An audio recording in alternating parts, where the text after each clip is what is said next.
میرے تمام بھائیوں ٹرانسپورٹر ڈرائیور وینڈر اور یہاں جو چار فریقی اتحاد T G A T C اے کے ڈبلیو ایچ اور فلور مل ایسوسی ایشن اور اس کے بعد جو ڈمپر اونر ایسوسی ایشن کے انصاف ڈمپر کے میاں جان صاحب سندھ ڈمپر ایسوسی ایشن کے حاجی یوسف اور جان عالم اور میرے تمام ان کے ساتھ آئے ہوئے تمام لوگوں السلام علیکم۔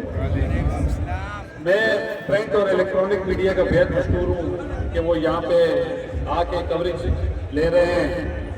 اس وقت جو موجودہ حالات ہیں وہ میں نہیں سمجھ سکتا کہ ملک کو کس طرف لے جانے کی ایک سازش ہے۔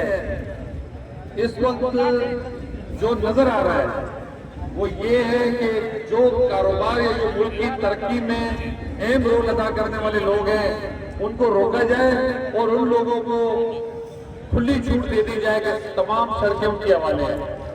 دیکھیں، میں موٹر سائیکل پہ جو مزدور طبقہ غریب لوگ ہمارے اپنے بچے تمام ٹرانسپورٹوں کے بچوں کے پاس بھی موٹر سائیکلیں ہی ہیں اور وہ سفر کرتے ہیں۔ ہم یہ نہیں کہتے کہ ان پہ پابندی لگائی جائے، مگر جہاں پہ آپ ٹرانسپورٹ پہ پابندی لگا رہے ہیں تو وہاں کچھ ایسا ٹائم مختص کر دیا جائے کہ ان کو ایک لائن دے دی جائے کہ وہ اس لائن پہ چلے، اس لائن پہ نہ آئے۔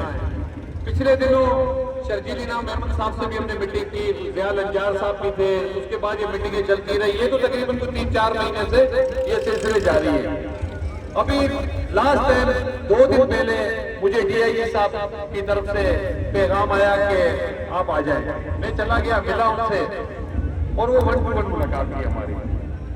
ڈی آئی جی صاحب نے میرے سامنے یہ ساری چیزیں رکھی، موجودہ حالات کے اوپر بات کی، تو میں نے کہا سر یہ واقعی اس وقت جو ہے وہ ایک کیا کہتے ہیں ایک بڑا سنجیدہ مسئلہ ہے کہ جو یہ حادثات ہو رہے ہیں تو آپ کیا کہتے ہیں؟ آپ یقین کریں کہ انہوں نے اس بات کو فون کیا کہ واقعی کوئی ایسی طاقت ہے جو ہائی روڈ میں بہت سے حادثات کے اندر یہ پتہ چلا کہ وہ موٹر سائیکل کا حادثہ ہی نہیں تھا، وہ کسی نے اس کو ہٹ کیا اور وہ آگے گاڑی کے ساتھ ٹچ ہوا۔ اس دن کوئی حادثہ نہیں ہوا تھا، اسی رات 11 کا پتہ چلا۔ گورنر سندھ صاحب کا جو بیانیہ تھا، میں سمجھتا ہوں کہ دیکھیں گورنر جو ہے وہ وفاق کی علامت ہوتے ہیں۔ اس کا یہ کام نہیں ہے کہ وہ کسی ایک کو کہے کہ میرا نمبر لے لو اور جو ہے میں ان کو چلنے نہیں دوں گا، ڈمپر مافیا۔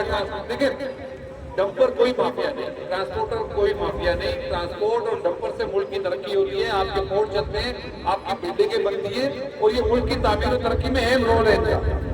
مگر بڑے افسوس کے ساتھ ڈی آئی جی صاحب سے ساری باتیں ہوئی، انہوں نے کہا کہ جی میں 15 دن کے بعد جو ہے بڑا سخت اقدام کرنے والا ہوں۔ تو میں نے کہا سر کیسے؟ انہوں نے کہا کہ یہ میں بالکل گاڑی نہیں چھوڑوں گا۔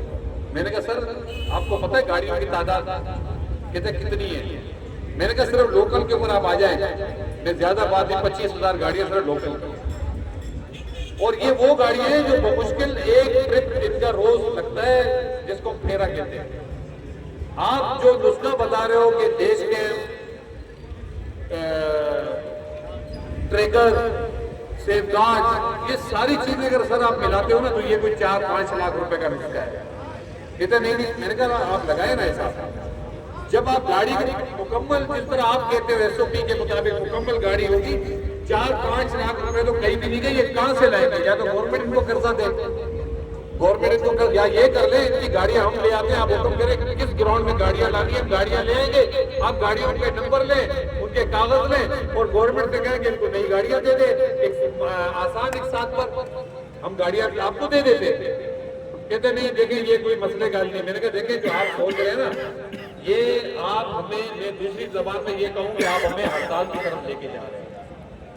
ہم نہیں چاہتے، یہ ملک اس وقت کسی ہڑتال کا متحمل نہیں ہو سکتا، مگر جو موجود